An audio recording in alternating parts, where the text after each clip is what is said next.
वचन पर। हमारा इस संदेश का जो मूल वचन है रोमियो 12:12। रोमियो 12:12 कहता है, आशा में आनंदित हो, कलेश में स्थिर रहो और फिर प्रार्थना में नित्य लगे रहो। आज की डेट में मनुष्य कलेश में स्थिर क्यों नहीं है? आज के डेट में मनुष्य प्रार्थना जीवन क्यों नहीं जी रहा है? तो उसका कारण एक ही है कि उनके पास शायद दुनिया की आशा थी और वो आशा की निराशा हुई, इसलिए अभी संकटों में वो अस्थिर है और इसलिए प्रार्थना करने में वो बंद है। आज की डेट में शायद हमने मनुष्य पे आशा रखी होगी, धन पे आशा रखी होगी, डॉक्टर पे आशा रखी होगी, वीआईपी के ऊपर आशा रखी होगी, पति पर आशा रखी होगी, पत्नी पर आशा रखी होगी, बच्चों पे आशा रखी होगी।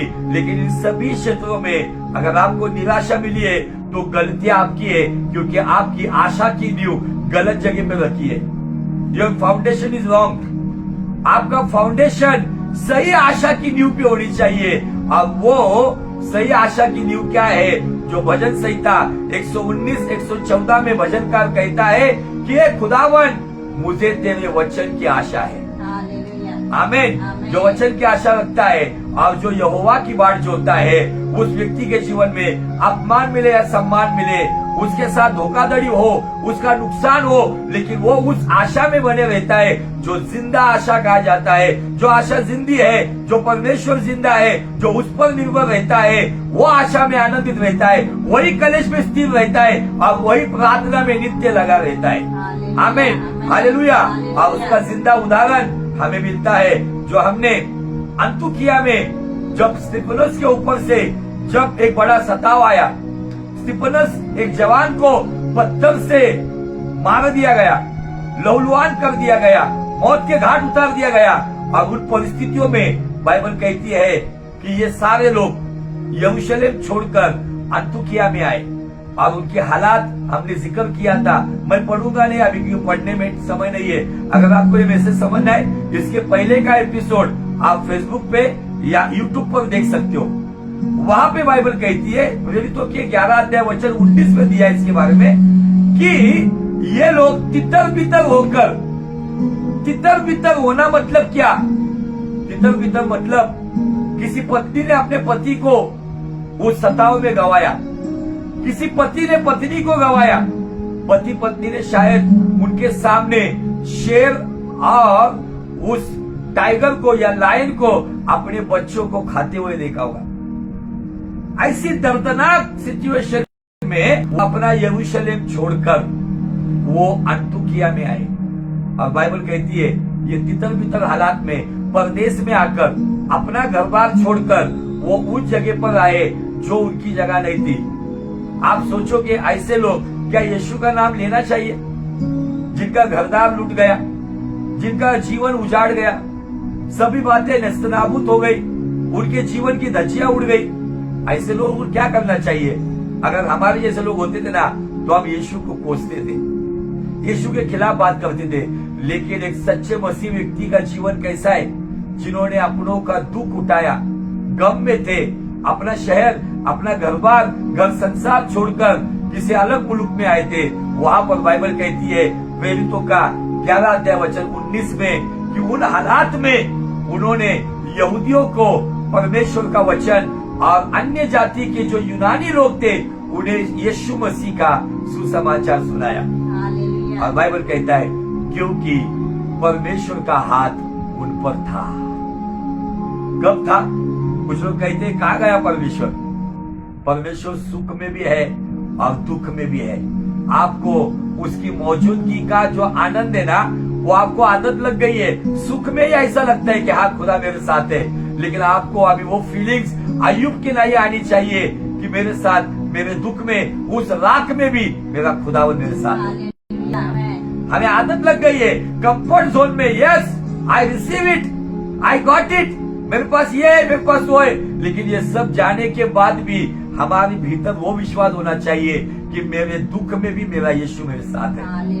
एक कहानी मुझे याद आई। एक व्यक्ति प्रभु यीशु मसीह में आया, यीशु में चलने लगा, अच्छा बढ़ने लगा। अब उसका घर समंदर के किनारे था। उसको रोज की आदत थी। आदत समंदर के किनारे वो वॉकिंग के लिए सुबह की, जब वो सुबह की पहली धूप आती थी, वो पहली धूप में वो वॉकिंग के लिए वो समंदर किनारे निकलता था। अब वो परमेश्वर के साथ बहुत अच्छी संगति करता था। एक अच्छे कंपनी का एमडी था वो, उसके हाथ के नीचे बहुत सारे काम करने वाले लोग थे। घर संसार अच्छा था, बच्चे थे, बीवी थी, पैसा पानी गाड़ी बंगला सब कुछ था। समंदर किनारे उसका बंगला था और सब कुछ अच्छा चल रहा था। वो परमेश्वर को कहता है, प्रभु तू मेरे साथ है ना, तो मैं गिदोन के नाई आपके पास चिन्ह मांगता हूं। तो परमेश्वर ने कहा, क्या चिन्ह मांगता है बच्चे?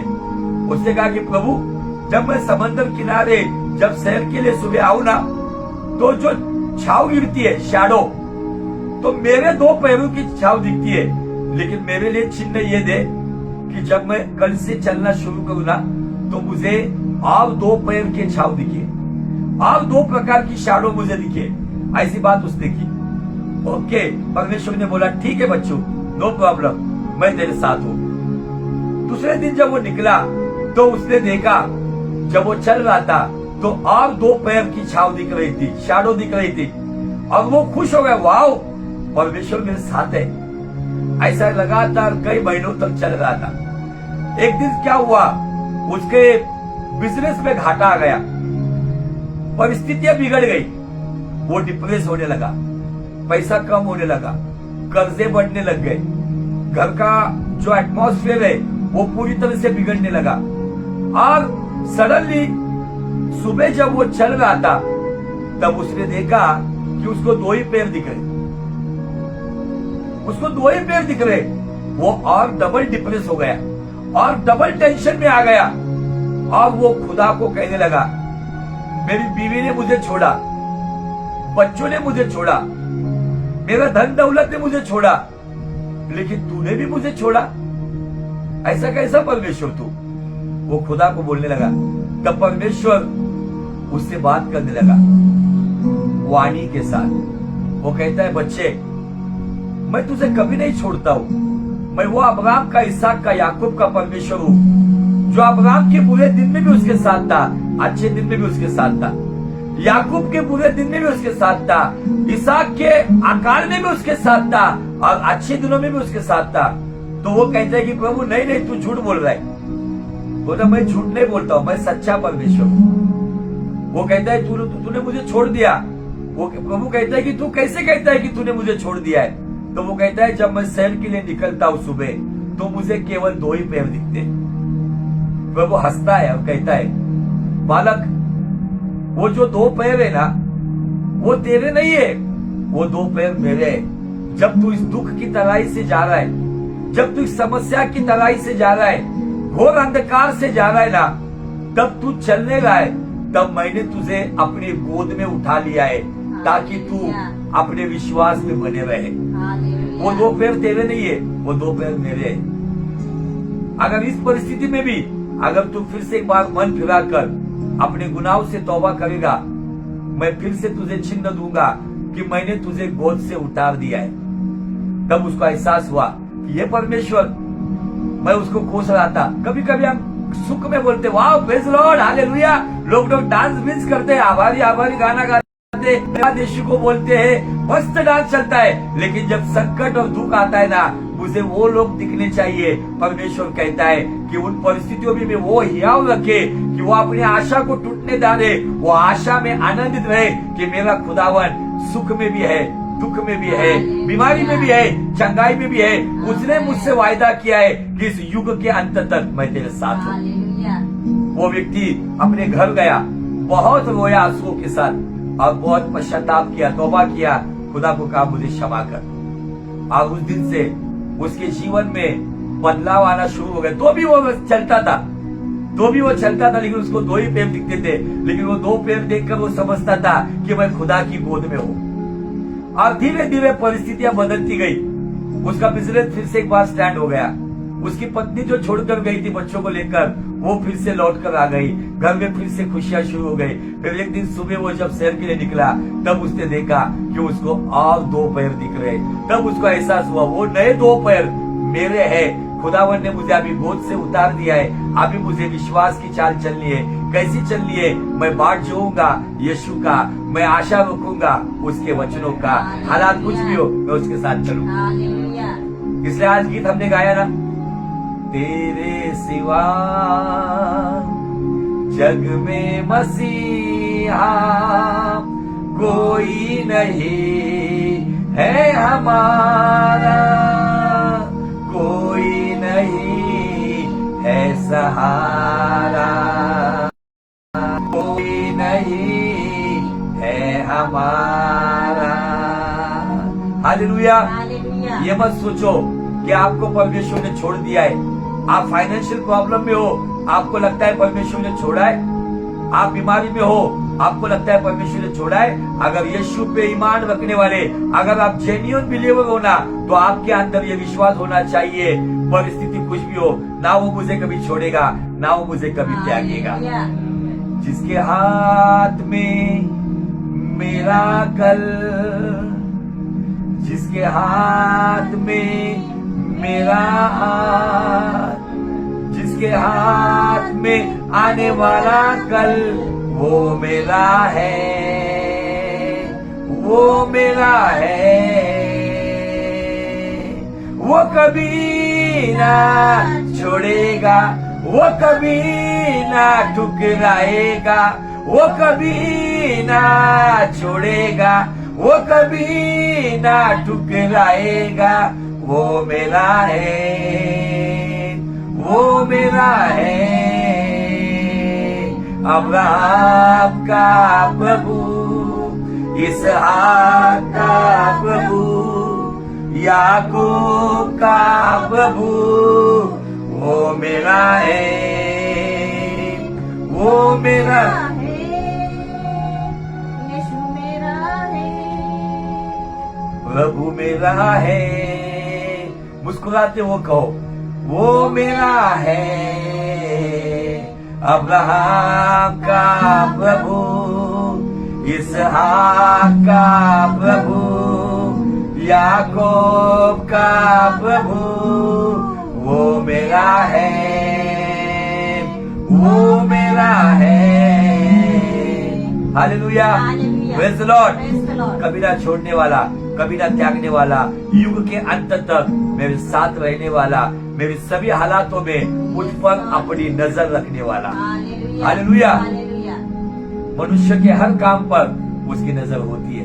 इन परिस्थितियों में मुझे आपको बताना है कि खुदावन जब हमारे जीवन में दुख संकट आते, तब परमेश्वर के राज्य में आज जो बड़े बड़े, जिनको बाइबल कुलाधिपति कहते हैं, वो कुलाधिपति कौन? अब्राहम, इसहाक, याकूब, मूसा, दाऊद, जोशुआ, ये जो कुलाधिपति है, ये कुलाधिपति आज स्वर्ग के राज्य में, लेकिन उनका जो कैरेक्टर जब पृथ्वी पर था ना, अय्यूब के जैसे, खुदावन जब हमारे जीवन में जब दुख तकलीफों को कभी कभी परमिशन देता है, शैतान को जैसी परमिशन दी थी, जा क्या करना है कर, उन परिस्थितियों में खुदावन चाहता है कि क्या इस पृथ्वी पर मेरे जो लोग हैं उनके अंदर अय्यूब के जैसा कोई दिखेगा? क्या उनके जीवन में इब्राहिम के जैसा कोई दिखेगा?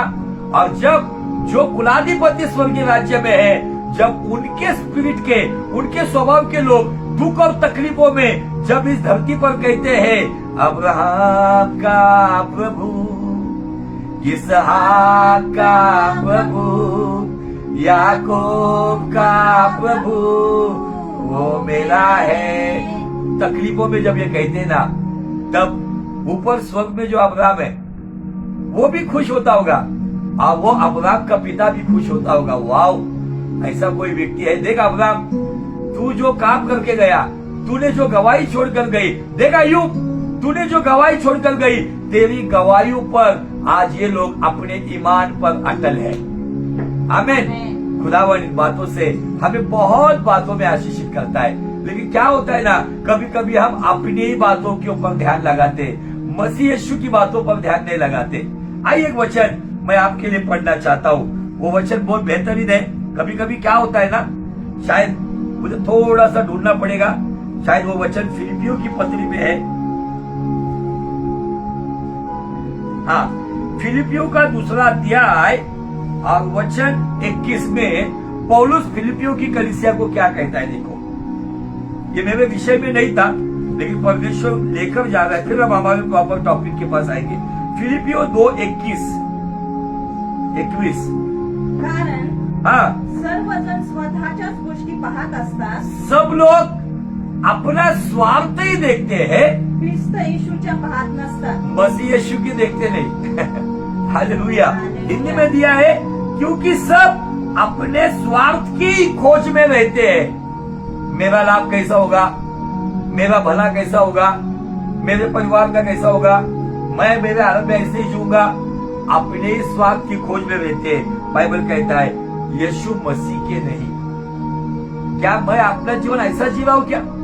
इन परिस्थितियों में हम कैसे जिए, तो अपने स्वार्थ की खोज में नहीं, तो यीशु मसीह का जो योजना अंतर्गत जो काम मेरे अंदर होना है, मुझे उसकी खोज में रहना है।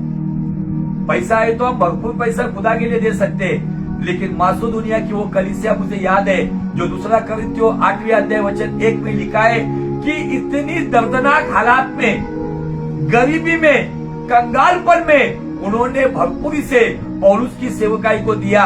इसलिए बाइबल कहता है कि एक भरपूरी की कृपा उनके ऊपर उतर कर आई। Hallelujah, praise the Lord. आज जो अपने स्वार्थ का जीवन जी रहा है, क्या करना है मुझे? परिवार में रहने के बावजूद भी परिवार के अंदर कितने सारे लोग अपने अपने स्वार्थ में जीवन जीते, लेकिन मसीह यीशु की बातों में नहीं जीते। वे लोग पहचाने जाते, जो मसीह यीशु की बातों में जीते ना, वो लोग परमेश्वर के लिए अपने लोगों के साथ इस तरीके से जीवन जीते, जहाँ गलत है वहाँ गलत पर उंगली रखते, जहाँ सही है वहाँ पे प्रोत्साहित भी करते हैं। आमीन, हालेलुया, प्रेज़ द लॉर्ड। तितर बितर अवस्था में वे लोग जो यरूशलेम से अंतुकिया में आए थे, वो तितर बितर अवस्था में, दुख भरी अवस्था में, कलेश में, संकटों में, परेशानियों में, आंधी और तूफान का सामना करते हुए ये तितर बितर अवस्था के लोगों ने अंतुकिया में आके वहाँ पे यहूदियों को खुदा का वचन और अन्य जाति के यूनानियों को सुसमाचार यीशु का दिया। बाइबल कहता है क्योंकि यहोवा का हाथ उन पर था। इसका मतलब जब वो यरूशलेम में अच्छी स्थिति में थे, तब भी यहोवा का हाथ उन पर था, और जब वो कलेश के बारे जब अंतुकिया में यरूशलेम से भाग कर आए, तब भी परमेश्वर का हाथ उन पर था। क्यों था? क्योंकि वे लोग थे, वो संसार की आशा लगाए हुए नहीं थी, तो वो लोग थे जो खुदा की आशा लगाए। आमीन, हालेलुया, प्रेज़ द लॉर्ड। आइए हम चलते यूहन्ना रचित सुसमाचार, उसका पहला पत्र, यूहन्ना का पहला पत्र, यूहन्ना से पहले पत्र, पहला अध्याय,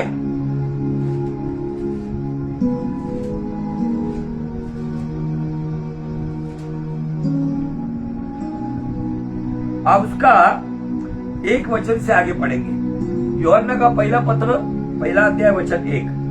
जे प्रारंभापासून होते, जे आम्ही ऐकले आहे, जे आम्ही आपल्या डोळ्यांनी पाहिले आहे, जे आम्ही निहाळले व आपल्या हातांनी चाचपले, त्या जीवनाच्या शब्दाविषयी आम्ही सांगतो। ते जीवन प्रकट झाले, ते आम्ही पाहिले आहे व त्याची आम्ही साक्ष देतो। ते सार्वकालिक जीवन पित्याजवळ होते व आम्हास प्रगट झाले, ते तुम्हास कळवितो। ओके, जे आम्ही पाहिले आहे व ऐकले आहे, जो कुछ हमने देखा। अभी ये देखने में कौन सी बात देखी? कुछ लोगों ने केवल यीशु मसीह का चिन्ह चमत्कार ही देखा है। इसलिए एक आधा अधूरा सुसमाचार कलीसिया को देने की वजह से इस कोविड-19 की परिस्थितियों में बहुत सारे अपना विश्वास गवा चुके। आधा अधूरा सुसमाचार, बाइबल कहती है आधा अधूरा सुसमाचार। मैं आपको बताना चाहता हूं, ये अज्ञान नुकसान करेगा। गौर से सुनो, अज्ञान नुकसान करेगा, लेकिन आधा अधूरा, आधा सत्य बर्बाद करेगा। आगे, तुम्हास यासाठी कळवितो की, आपको इसलिए हम सूचित करते हैं कि तुम्ही आमच्याशी सहभागी व्हावे। आप भी हमारे साथ सहभागी हो। आपली सहभागिता तर पिता बरोबर व त्यांचा पुत्र येशू ख्रिस्त यांच्या बरोबर आहे। आमेन, आमेन, हालेलुया। हालेलुया। अभी सवाल आपसे, आपकी सहभागिता किससे? संसार से? धन दौलत कमाने में? अपने आपके जीवन का थोड़ा सा कैलकुलेशन करो। आप कितने घंटे संसार की सहभागिता की बातों में विचार करते, रिश्ते नातों का विचार करते, पैसे कमाने का विचार करते, इन्वेस्टमेंट करने का विचार करते, बिजनेस करने का विचार करते, और यीशु की सहभागिता का विचार कितना करते? संडे का 2 घंटा काफी नहीं है। वो 2 घंटे में भी कुछ इतने महाज्ञानी लोग हैं कि जो उनको लगता है थोड़ा यहाँ थोड़ा वहां देखकर कुछ होगा। नहीं, आपको एक ही जगह पे सहभागिता लेनी होगी। आमीन, हालेलुया, प्रेज द लॉर्ड। आप किसके सहभागिता में हो? आपने क्या देखा है? केवल चमत्कार? आपने उसकी यीशु की मृत्यु देखी है? आपको यीशु का पुनरुत्थान भी पता होना चाहिए। ये पूरा गॉस्पल है। यीशु का मरना, यीशु का जिलाए जाना, यीशु मेरे लिए मरा, यीशु मेरे लिए उठा, ये जीवित आशा है। और मुझे जब वो प्रकट होगा तब हम उसको उसकी दशा में देखेंगे। हमारे जीवन में हम उसको दिखाएंगे। ऐसा जीवन हम जीना चाहिए। Hallelujah, praise the Lord. ये तितर बितर अवस्था के और कुछ लोगों के पास हम चलेंगे, पढ़ेंगे हम इब्रानी का 11 अध्याय, इब्री का पत्र 11वां अध्याय, और उसके अंत में कुछ बातें, बहुत बेहतरीन बातों के ऊपर आज हम ध्यान लगाएंगे। उसके वचन में हम पढ़ेंगे 36 से हम आगे पढ़ेंगे। 36, 11:36, इब्रानी 11:36, हिब्रूज चैप्टर 11 वर्स 36। आणि इतरांना टवाळ्या और कईयों को ठट्टों में उड़ाया जाना, मारहाण यांच्या आणि बंधने व कैद यांच्याही अनुभवाला, कोड़े खाना वरन बांधे जाना और कैद में पड़ने का भी उन्हें अनुभव आया। त्यांना दगडमार केला, उन्हें पथराव किया गया, मोहपाशात टाकले, उनको परीक्षा में डाल दिया गया, गर्भवतीने चिरले, उनको आरी से चीरा गया। आरी से, जो लकड़ी आरी को यूज करते हैं ना लकड़ी काटने के लिए, उस आरी से उनके शरीर को 2 हिस्से में काटा गया। ते तलवारीच्या धारेने मेले, वो तलवार की नोक पर मारे गए। ते मेंढरांची व शेरडांची कातडी पांघरून फिरत असत, वो बकरियों की और भेड़ों की खाले ओढ़कर यहाँ वहाँ मारे मारे फिरे। ते लाचार, वे कंगाल, वे कलेश में त्रासलेले दुख भोगते हुए असे होते। ऐसे थे। त्यांना जग योग्य नव्हते, उनके लिए संसार उनके योग्य नहीं था। ते अरण्यातून, डोंगरातून, वो जंगलों में, पहाड़ों में, गुहातून गुफाओं में व जमिनीतल्या विवरातून भटकत राहत और असत। पृथ्वी के दरारों में भटकते फिरे। या सर्वांबाबत ये जो लोग हैं, कौन लोग हैं ये? ठट्टों में उड़ाए जाने वाले परमेश्वर के सेवक, विश्वासी, कोड़े खाने वाले, बांधे हुए, कैद में पड़े हुए, पथराव किए हुए, परीक्षा में पड़े हुए, आरी से लकड़ी काटी जाती है, उस आरी से 2 टुकड़े किए हुए, तलवार से घात किए गए, कंगाली में जीवन जीने वाले, कलेश में दुखों को उठाने वाले, भेड़ बकरियों की खाल, कपड़े नहीं, भेड़ बकरियों की खाल पहनकर यहाँ वहाँ मारे मारे फिर रहे थे, जान के मारे। जंगलों में, पहाड़ों में, गुफाओं में, पृथ्वी की दरारों में भटके हुए। संसार उनके लिए योग्य नहीं था।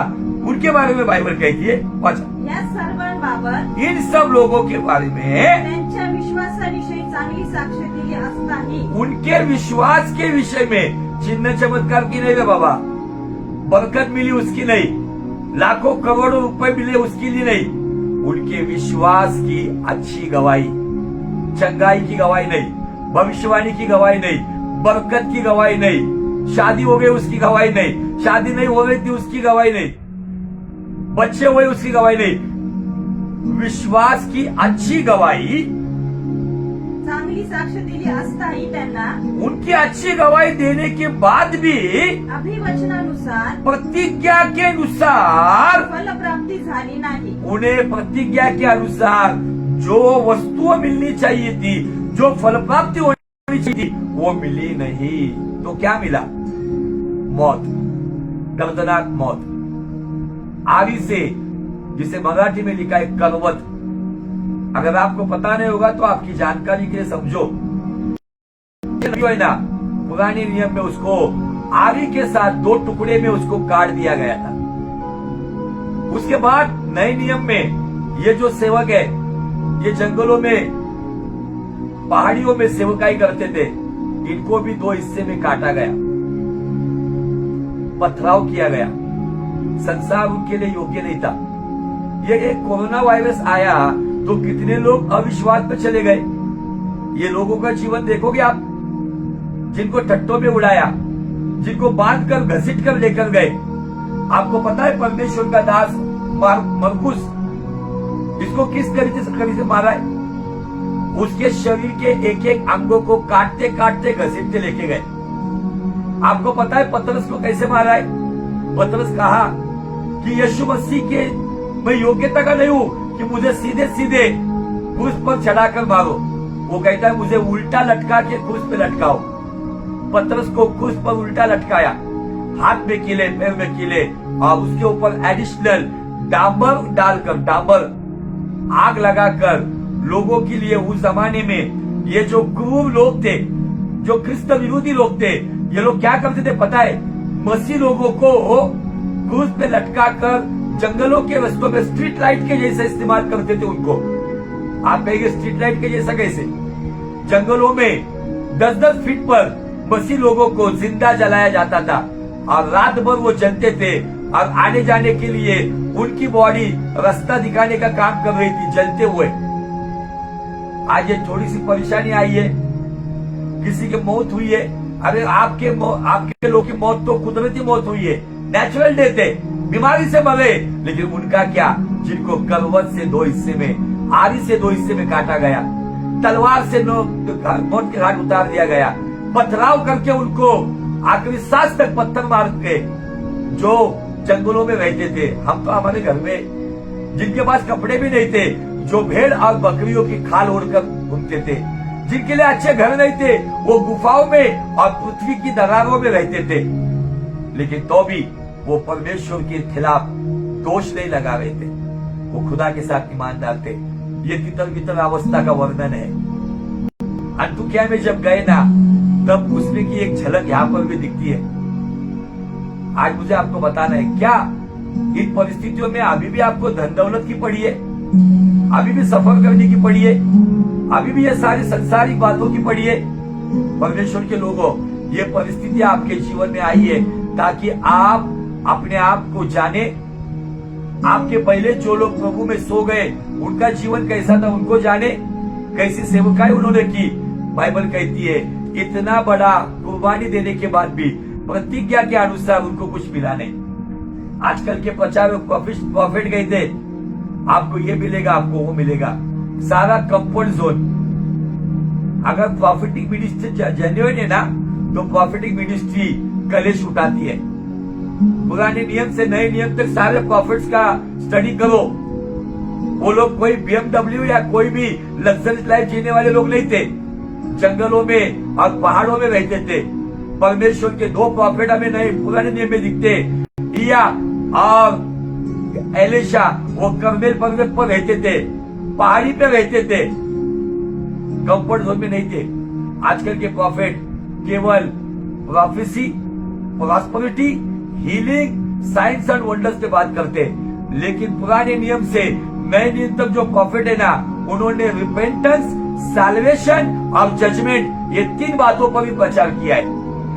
इसीलिए जब भी कोई प्रॉफिट आता था, बाइबल का प्रॉफिट कहता था मन फिराओ, यशाया नबी आता था मन फिराओ, जकरिया नबी आता था मन फिराओ। आज के प्रॉफिट कहते तुमको फलाना मिलेगा, ये मिलेगा, वो मिलेगा, मजानी लाइफ जियो। क्रूस उठाने वाला कोई प्रॉफिट प्रचार नहीं करता है, अपने आप का इनकार करने का कोई प्रचार नहीं करता है। इन दिनों में सभी को अपने स्वार्थ की खोज पड़ी है, लेकिन जो मसीह की खोज पे, वही जजमेंट डे के लिए उनको डर नहीं रहेगा। सब डे मना रहे हम लोग, mother day, rose day, cake day, chocolate day, sisters day. एक डे है जजमेंट डे, उसके बारे में कोई सोचना नहीं चाहता है, क्योंकि उनको पता है हमें एक दिन उसका सामना करना है। लेकिन धन्य वे लोग, रोमियो 8:1 में ऐसा लिखा है, जितने मसीह यीशु में, उन पे दंड की आज्ञा नहीं है। मसीह यीशु में रहने के लिए हमें सताव भी सहन करना होगा, और सुख भी भोगना होगा। सुख मिले या सताव मिले, इन दिनों में तितर बितर अवस्था में हो या अच्छी अवस्था में हो, इन दोनों अवस्था में जो मसीह पर अपनी आशा रखता है, मुझे यकीन है कि जो मेरे जिंदगी के साथ है और जिंदगी के बाद है, उस पर मैं आशा रखता हूँ। वही आशा से व्यक्ति आनंदित हो सकता है और वही कलेश में स्थिर रहेगा और वही रोमियो 12:12 के अनुसार नित्य प्रार्थना में लगा रहेगा। नहीं तो कितने की प्रार्थना खत्म हो गई। बहुत बड़ी बड़ी लंबी लंबी प्रार्थना करने वाले, उनके मुंह को जैसे सिलाया गया है, स्टिचिंग किया गया है, वैसे उनके हालात है। सब बनावटी लोगों को इस कोरोना वायरस ने एक्सपोज किया है।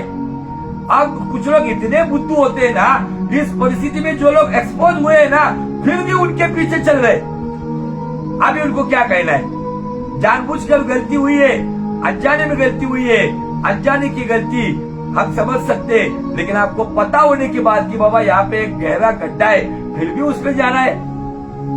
बाइबल कहती है कि वो बारे बारे फिर रहे थे। आज आपकी हालत ऐसी है क्या? आप तो अपने घर में हो, अपने लोगों के साथ हो। क्या आपको मसीह के लोगों का याद नहीं आता? क्या ये बाइबल का स्क्रिप्चर आपको पढ़ाया नहीं गया कभी? क्या सिर्फ एक ही पढ़ाया गया? मांगो तो तुम्हें मिलेगा, परमेश्वर मेरा चरवाहा है, खुदावन में मैं आनंदित हूँ, उसके बाद खाने से मुझे चंगाई मिली, बस इसमें आनंद है क्या? इन लोगों का भी जरा स्टडी करो ना। मिराकल वर्कर्स हमको पता है, पावर मिनिस्ट्री हमको पता है, लेकिन जिन्होंने परसिक्यूशन में, सताव में अपने विश्वास की दौड़ आखिरी सांस तक दौड़ी है। क्या आपको ये लोग पता है? इनके नाम नहीं लिखे हुए यहाँ पे, लेकिन एक ऐसी लोग है, एक ऐसी संख्या है कि जिनको आरी से छीना गया, तलवार से टुकड़े किए गए, जिनको घसीट घसीट कर मारा गया, जिनकी खाल उधेड़ दी गई, जिनकी बॉडियों को लोगों के लिए रोशनी देने के लिए डांबर डालकर रात को जलाया जाता था, ताकि रात को लोगों को रोशनी मिले। बाइबल कहती है प्रतिज्ञा के अनुसार उनको प्रतिफल नहीं मिला, लेकिन आखिरी सांस तक वो कह रहे थे, प्रभु मैं घटूं अब तू बढ़े। हालेलुया। क्या इस सोच में हम चलेंगे? क्या अभी भी हमको आगे के करियर की चिंता है, बैंक बैलेंस करने की चिंता है, गहने बनाने की चिंता है, प्रॉपर्टीज बनाने की चिंता है? अरे हट, ये बात रखने वाला सच्चा मसीह हो ही नहीं सकता। एक सच्चे मसीह की पहचान वो है कि इन परिस्थितियों में वो खुदा क्या चाहता है, खुदा मेरे पास से क्या एक्सपेक्ट कर रहा है, इन बातों की ओर ध्यान लगाता है। नहीं तो आज आपके लिए बड़े बड़े नोटों की गड्डियों वाली ट्रंक दिखाते और कहते रिसीव इट, और हमारे कुछ पागल लोग यस आई रिसीव इट। अरे जिनके पास अरबों रुपए थे, लेकिन उनकी जान एम्बुलेंस में ही चली गई। जो BMW में घूमने वाले थे ना, म्युनिसिपैलिटी के गाड़ी में, प्लास्टिक कैरी बैग में शमशान घाट या तो कब्रिस्तान पहुंचा दिए गए। क्या करते ये करोड़ों रुपए का? आज को आपको वास्तविक जीवन में जीना बहुत जरूरी है। ये वास्तविक जीवन से आपको अनजान रखा होगा, लेकिन मैं आपको आज ये जानकारी दे रहा हूँ। मेरे बाइबल में इब्रानी का 11 अध्याय 36 वचन से आगे ऐसे लोग हैं जिनके लिए संसार ठीक नहीं था। वो संसार यीशु के पीछे चलने की वजह से पथराव कर रहा था, लकड़ी काटने वाले आरी से उनको 2 हिस्से से काट रहा था, तलवार से मौत के घाट उतार रहा था।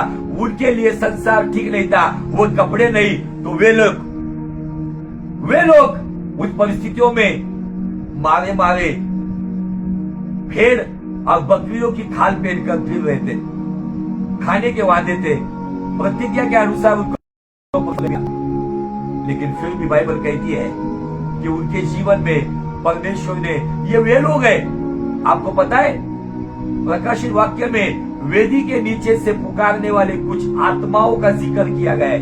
ये वो आत्माएं जिन्होंने प्रतिफल नहीं पाया, वो पुकार रहे प्रभु हमारा न्याय कब चुकाएगा। वेदी के नीचे से सताव सहकर, कंफर्ट जोन को छोड़कर मसीह के साथ वफादारी के लिए उस दर्दनाक हालात में भी जो परमेश्वर की सेवकाई कर रहे थे, वे लोग हैं। क्या हम उस वेदी के नीचे चिल्लाने वाले आत्माओं में गिनती होगी हमारी? क्या सबको स्वर्ग में ही जाना है, अनंत जीवन का आनंद ही लेना है?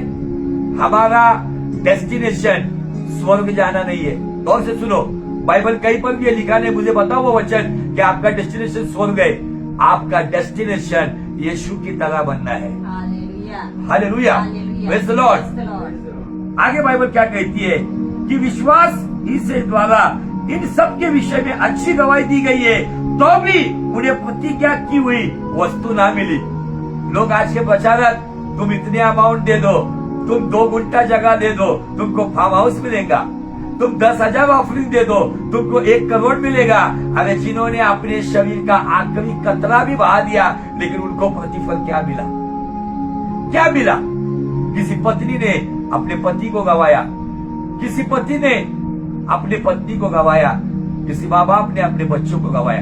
आपको पता है पिछले 2 साल पहले भारत में अमेरिका से एक जवान लड़का आया था, जॉन ली नाम था उसका।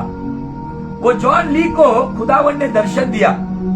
दर्शन में यह कहा कि भारत में यह अंडमान निकोबार के आगे एक ऐसा द्वीप है, आइलैंड है, वहां पे कैनिबल्स रहते।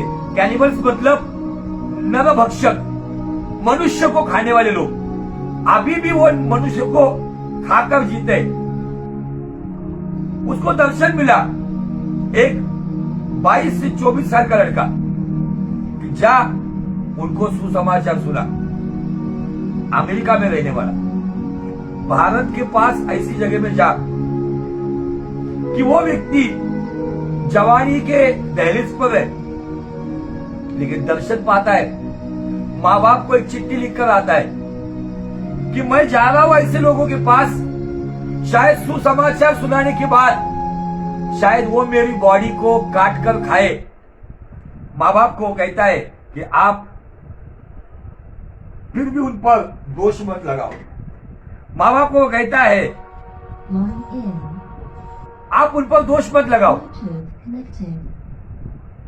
यहां पे हमें एक अच्छी बात का एक दौड़ दिखती है।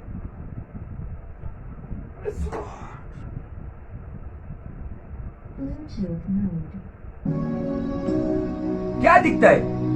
क्या उसकी जवानी नहीं थी? कुछ लोग कहते हैं जवानी में होती है ना गलतियां, शादीशुदा होने के बाद भी एक्स्ट्रा मैरिटल अफेयर्स में कहते हैं होती है ना गलतियां। जिसको वचन पता है, जिसको खुदा पता है, पता होने के बावजूद जो ये गोबर खाता है ना, वो न्याय के पात्र है।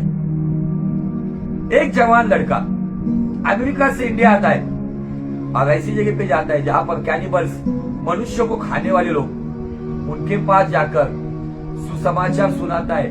उन्हीं में से कुछ लोग उसको, जो शिकार करने वाला जो धनुष्य बाण, उस बाण से उसको मार दिया गया। उसकी लाश भी नहीं मिली, लेकिन अमेरिका के न्यूज में लिखकर आया कि जॉन ली भारत में जाके शहीद हुआ। उसके माँ बाप ने जॉन ली का वो लेटर वो न्यूज पेपर पे प्रिंट करवाया। उस पर लिखा था, मम्मी पापा मुझे पता नहीं कि मैं वहां जीऊंगा या मरूंगा, लेकिन खुदा ने बोला है मैं खुदा के काम के लिए जा रहा हूं। लेकिन आप कभी भी इन लोगों को कोसना नहीं या शापित करना नहीं।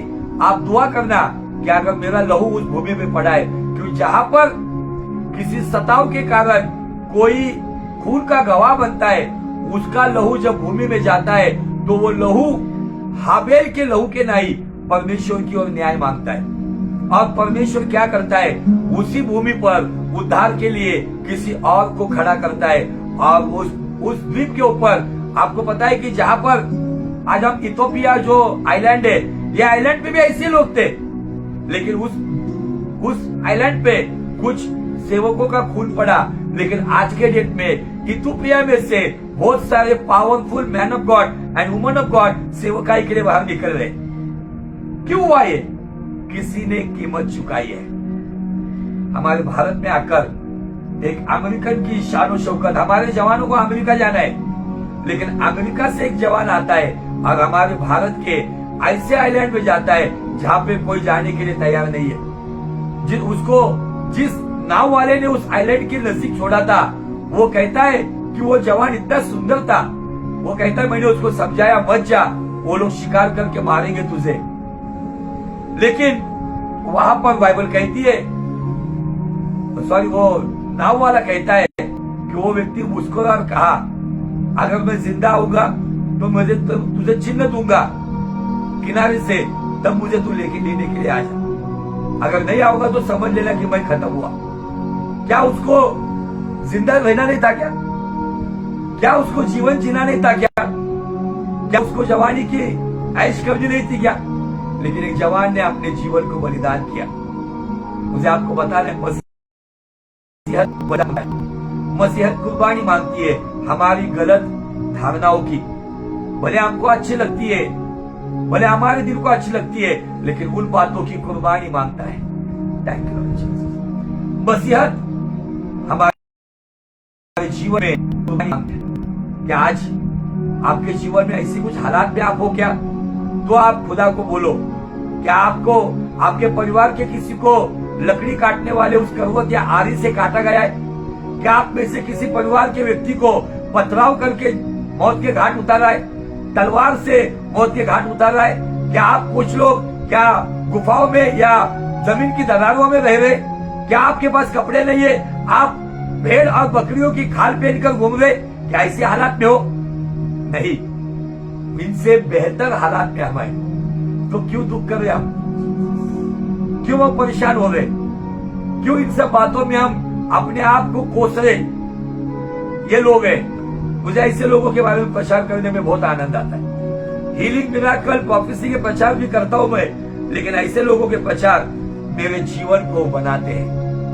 ऐसे लोगों के प्रचार हमारे जीवन में डिसिप्लिन को लेकर आते हैं। ऐसे लोगों का जीवन हमारा व्यक्तिमत्व बदलते हैं। मैंने 36 वचन से पढ़ने को लगाया था, लेकिन 35 वचन में इसका राज है। ये लोगों ने ये क्यों सहन किया? 40 को खत्म करके जाएंगे। क्योंकि परमेश्वर ने 40 त्यांनी आपणा वाचून पूर्ण होऊ नये म्हणून देवाने जे अधिक चांगले ते आपल्यासाठी पूर्वीच नेमिले होते। अभी सवाल ये है मेरा, गौर से सुनो। मौत के घाट उतरना जाना ये अधिक अच्छा है क्या? हिंदी में क्या कहता है? क्योंकि परमेश्वर ने हमारे लिए पहले से उत्तम बात ठहराई कि वे हमारे बिना सिद्धता को ना पहुंचे। परमेश्वर ने उन लोगों से हमारे लिए अच्छी बात रखी है ना। उनको था क्या? कौन सी बात अच्छी है? जंगलों में भटकना या अपने घरों में इन परिस्थितियों में प्रार्थना करना। कौन सी बात अच्छी है? पथराव होकर मरना, गड्ढों में उड़ाया जाना, अरेस्ट किया जाना, आरी से काटा जाना, या इन परिस्थितियों में खुदा के साथ एक अच्छा समय बिताना, खुदा का काम करते रहना। कौन सी बात अच्छी है? ये लोग हैं, उनके जीवन में अच्छा कुछ नहीं हुआ। कौन लोग हैं ये लोग? इस परिस्थिति में बने कैसे रहे? इसका रहस्य मैं आपको बताने जा रहा हूँ। 35 वचन पढ़ेंगे अभी। देखो 35 वचन क्या कहता है। स्त्रियांना त्यांची मृत माणसे पुनरुत्थान झालेली अशी मिळाली। स्त्रियों को उसके मरे हुए लोग भी जीवित पाया। कब हुआ ये पुनरुत्थान? जब यीशु मसीह, बाइबल कहती है कि जब कब्रें फूट गई, उसका थोड़ा सा जिक्र यहाँ पे किया है। आगे आणखी कित्येकांनी और कितने थे आपणास अधिक चांगले पुनरुत्थान प्राप्त व्हावे म्हणून। देखो यहाँ पे कितने तो मार खाते खाते मर गए और छुटकारा न चाहा, म्हणून खंडणी भरून मिळणारी सुटका न स्वीकारता हाल हाल सोचले। हिंदी में दिया है कि कितने तो मार खाते खाते मर गए, छुटकारा न चाहा। आगे आणि इतरांना तेच वचन काय ते झाले त्याच्यामध्ये 35 वचन पूर्ण वाच।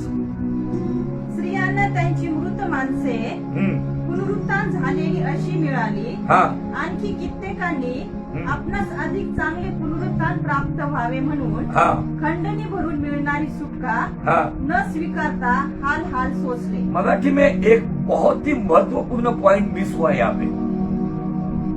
मैं सोच रहा हूँ कि ये पॉइंट मिस क्यों किया है ट्रांसलेशन में। देखो यहाँ पे क्या लिखा है, मेरे हिंदी बाइबल में देखो ऐसा लिखा है, कितने तो मार खाते खाते मर गए और छुटकारा नहीं चाहा, तो क्या चाहा?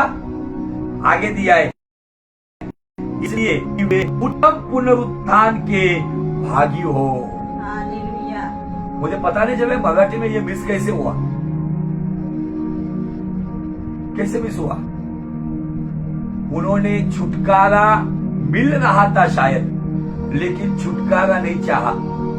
शायद मौत से उनको जीवन मिल रहा था, लेकिन जीवन नहीं चाहा, क्योंकि वो लोग थे, वो जानते थे नेचुरल डेथ मिलने से अच्छा, बहुत से सुनो मेरी बात, कोरोना वायरस से मिलने वाली मौत से अच्छा प्रभु का काम करते करते मर जाओ, क्योंकि वो काम करते करते मुझे उत्तम पुनरुत्थान मिलेगा।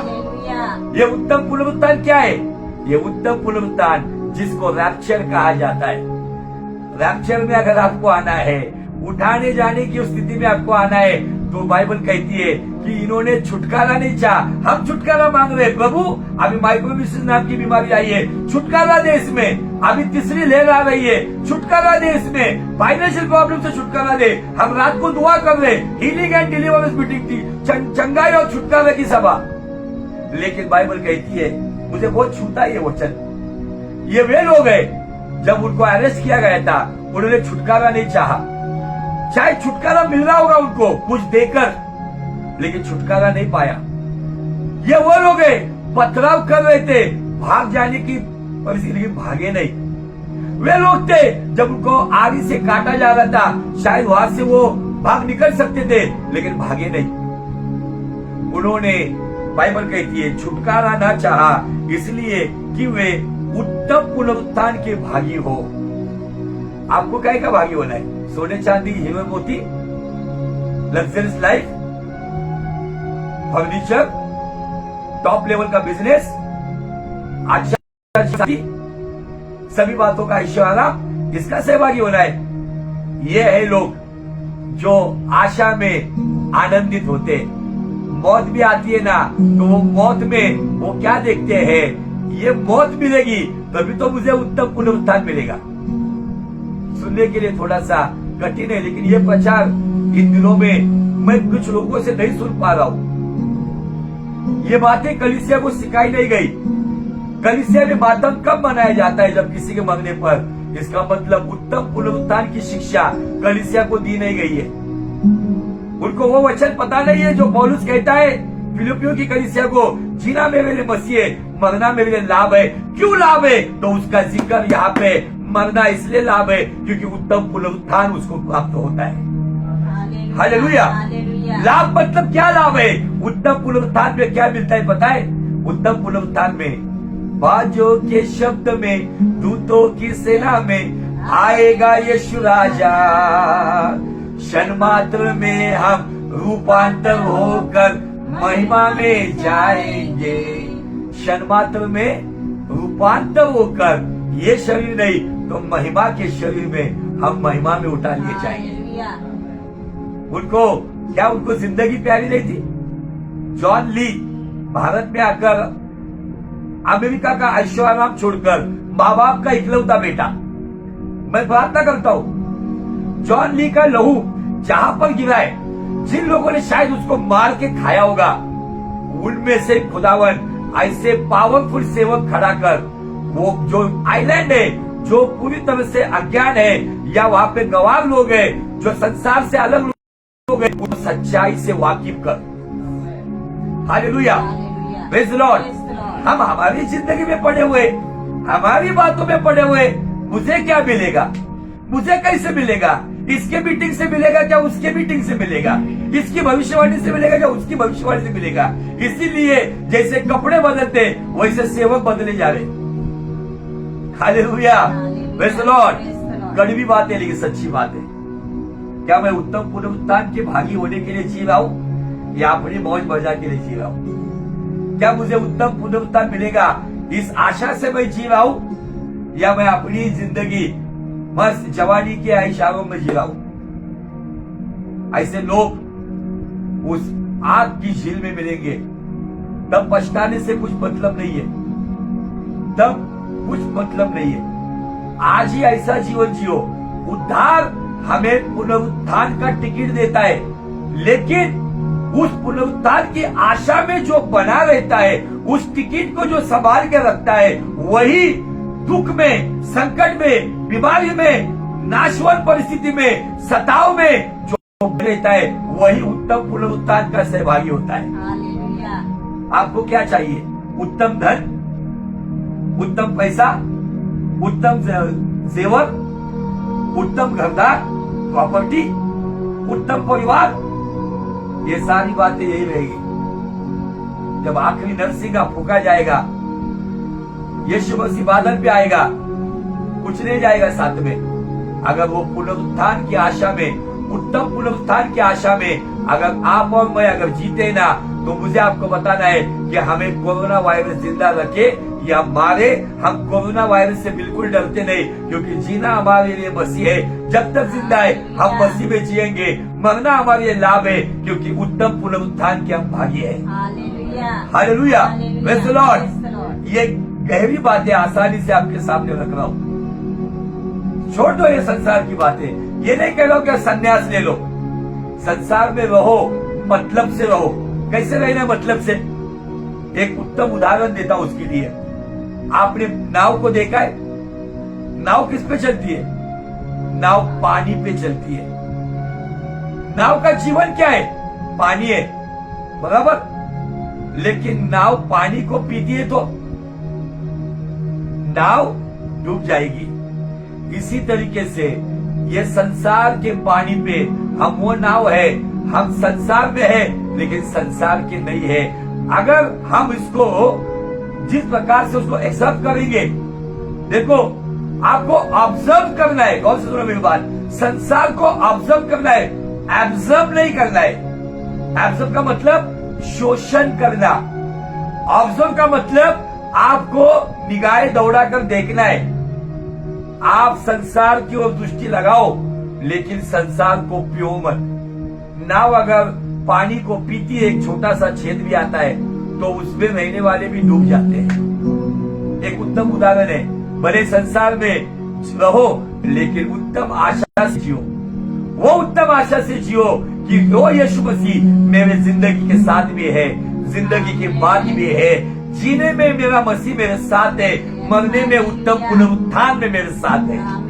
Hallelujah, praise the Lord. मैंने इब्रानी 11:35 इसलिए आखिर में पढ़ा क्योंकि मैं बताना चाहता था कि वे लोग थे जिनको दर्दनाक मौत मिली, वो हंसते हंसते सूली चढ़ गए, वो हंसते हंसते कटने को तैयार हुए। आपको पता है पौलुस जब रोमन राज्य में जब वो आखिरी दिन बिता रहा था, जब पौलुस पर मौत का दंड की आज्ञा हुई, तब उसके अंतिम दिनों में वो पत्र लिखता है तीमुथियुस को, विश्वास की वो दौड़ मैं दौड़ चुका हूं, जल्दी मेरे उद्धारक को मिलने में जा रहा हूं। पौलुस को दिखाया कि उसको कैसे मारा जाएगा। जैसे हलाल किया हुआ बकरा होता है, या आप अन्य जातियों में आप देखोगे कि जैसे उस भैंसे को एक झटके में गर्दन अलग की जाती है तलवार की नहीं, वैसे ही पौलुस को दोनों हाथों को पीछे बांधकर लकड़ी के उस बूंदे पर उसका सर रखा गया और एक झटके में उसको वो डरा नहीं, क्योंकि उसने ऑलरेडी लिखा हुआ था जीना मेरे लिए मसीह है, क्योंकि जिंदगी के साथ भी वो मेरे साथ है और जिंदगी के बाद उत्तम पुनरुत्थान में भी वो मेरे साथ है। देखो देखो परमेश्वर के लोगों कैसा काम हुआ है जिसने दुनिया को उल्टा पुल्टा। आज के लोग क्या कहते थे, अरे ये पौलुस मुर्दों को जिलाने वाला, कलीसिया स्थापित करने वाला, कैसे क्या मर गया। कुछ लोग कहते हैं इन दिनों में बहुत सारे पास्टर लोग मर गए।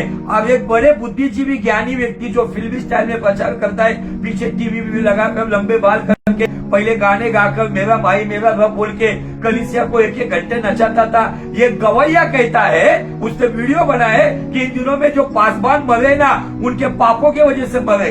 सरासर गलत है ये। अरे उनको मौत मिली है, उनका पाप होगा तो वादलोक में होंगे, लेकिन सभी उसी कैटेगरी में नहीं है। उनका समय इस पृथ्वी पे जितना था उतना समय उन्होंने सेवकाई की, उनका समय खत्म हुआ। उसके लिए एक अच्छा एग्जाम्पल है, एक ही स्वर्गदूत ने जब पतरस और याकूब को जिस जेल में डाला गया था, बाइबल कहती है याकूब को मौत के घाट उतार दिया गया और पतरस को स्वर्गदूत ने बचाकर अपने घर लेकर गया। इसका मतलब खुदावन पार्शियलिटी करता है क्या? नहीं। याकूब को मौत 32 साल की उम्र में आई थी, उसकी सेवकाई 32 में खत्म हो गई थी, लेकिन पतरस की सेवकाई 65 तक चलने वाली थी, इसलिए 65 तक उसको जिंदा रखा। लेकिन उसको भी दर्दनाक मौत मिली, उल्टा सूली पे लटका कर डांबर डालकर उसको जिंदा जला दिया गया। कुछ लोग ऐसे अज्ञानी लोग होते हैं ना, कहते पासवान लोग पापों से मर रहे। Sorry, I am not agree with your statement. ये ऐसा नहीं हो सकता है। उनका समय था, चले गए। अगर धर्मी लोगों को ऐसी मौत आ रही है तो पापियों का क्या? इन सब बातों पर हमें गहराई से सोचना होगा, अपने जीवन को टटोलना होगा। क्या इन परिस्थितियों में मैं उत्तम पुनरुत्थान की आशा का सहभागी होकर उस आशा में जी रहा हूं? क्या अभी भी मैं संसार की बातों में ही पड़ा हूं? अभी भी मैं रिश्ते नातों में ही पड़ा हूं? अभी भी मेरे मान सम्मान में पड़ा हूं? अभी भी मैं वो हिटी केटी में पड़ा हूं? अभी भी धन दौलत कमाने में पड़ा हूं? तो मुझे आपको बताएं, आप कहीं ना कहीं आपके गंतव्य से, आपके डेस्टिनेशन से आप भटक गए हो।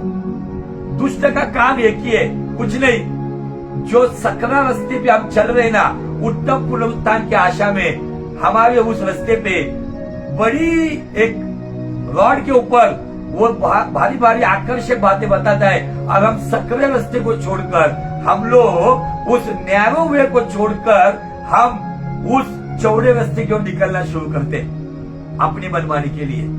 लेकिन आज फिर से एक बार मैं खत्म करते हुए कहना चाहता हूँ, घर में इब्रानी 11 अध्याय 35 से लेकर 40 वचन गौर से पढ़ो। आपके सवालों के जवाब है। उन लोगों को छुटकारा मिल रहा था, लेकिन उन्होंने मार सहन की, उन्होंने वो सताव सहन किया, क्योंकि उनकी आशा थी उत्तम पुनरुत्थान के वो सहभागी बने, उत्तम पुनरुत्थान के पार्टनर बने। कोई बिजनेस पार्टनर बनने की इसमें सोच में चल रहा है, कोई लाइफ पार्टनर को शोध ढूंढ रहा है, लेकिन क्या यहाँ पर कोई है जो उत्तम पुनरुत्थान के पार्टनरशिप में आना चाहता है? हालेलुया। प्रभु आपसे बहुत प्यार करता है। शायद ये संदेश हमारे कानों से धुआं निकालने वाला होगा, हमारे हृदय को एकदम थरथराने वाला होगा, लेकिन कहीं ना कहीं खुदावन आज चाहता था मेरे लोग असलियत से वाकिफ हो जाए, मेरे लोग उत्तम पुनरुत्थान को जाने, मेरे लोग असलियत को समझे। समझो इन बातों को, छोड़ दो ये गलत बातों। कुछ लोग कहते हैं अरे उन्होंने, उनके पास छुटकारा का समय था, लेकिन उन्होंने मौत से प्यार किया। आज भी छोटी मोटी नशीली बातों में लोग पड़े हुए, गंदी आदतों में पड़े हुए, व्यभिचार में पड़े हुए, गाफिल हो गए। सावधान, आखिरी नरसिंगा कभी भी फूका जाएगा। तेरा मेरा सबका यीशु कभी भी आएगा, पलक झपकते आएगा, तब तू कहाँ होगा? तेरी दौलत, तेरी शोहरत तेरे काम ना आएगी, ये सब चीजें प्यारे तेरे साथ ना आएगी। सब चीजों का खात्मा जल्दी होने वाला है।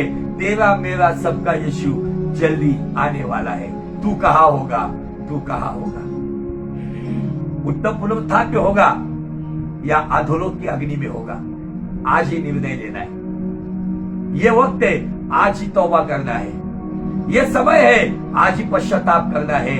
ये वक्त है, आज ही सभी बातों को भुलाकर खुदावन को अपना जीवन फिर से एक बार समर्पण करने का है।